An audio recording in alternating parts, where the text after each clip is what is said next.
ঢাকার দক্ষিণ কেরানীগঞ্জের রূপালী ব্যাংকের জিনজিরা শাখা ৪ ঘণ্টা জিম্মি করে শেষ পর্যন্ত আত্মসমর্পণ করেছে ডাকাত দল। উদ্ধার করা হয়েছে ৩টি দেশীয় অস্ত্র, তবে কোনো হতাহতের ঘটনা ঘটেনি। ডাকাতরা ভাঙতে পারেনি ব্যাংকের ভল্টও। গ্রাহক ও কর্মকর্তাদের অক্ষত অবস্থায় উদ্ধার করা হয়েছে। সহকর্মীদের সহায়তায় ডেস্ক রিপোর্ট। বৃহস্পতিবার দুপুর ২টার দিকে চুনকুটিয়ার রূপালী ব্যাংকের জিনজিরা শাখায় ঢুকে পড়ে একদল ডাকাত।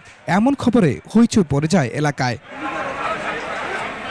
ডাকাতির খবর ছড়িয়ে পড়ার পর স্থানীয়রা ব্যাংকের গেটে তালা দিয়ে দেয়। পরে পুলিশ ও র্যাব এসে পুরো ভবন ঘিরে ফেলে।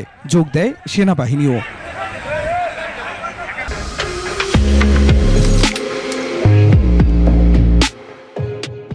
স্থানীয়রা জানান, ডাকাতির খবর এলাকার মসজিদে মাইকিং করে জানানো হয়।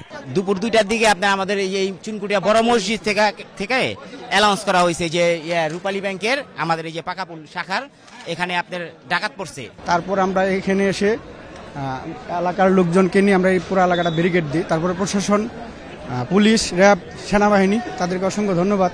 গ্রাহক ও কর্মকর্তাদের কোনো রকম ক্ষতি ছাড়া উদ্ধার এবং ডাকাত দলকে আত্মসমর্পণে বাধ্য করে যৌথ বাহিনী। ৪ ঘণ্টা পর আত্মসমর্পণ করে ৩ ডাকাত। পরে তাদের আটক করে নিয়ে যায় যৌথ বাহিনী। খুরশিদ আলম মুকুল, ডেস্ক রিপোর্ট, ২১ টেলিভিশন।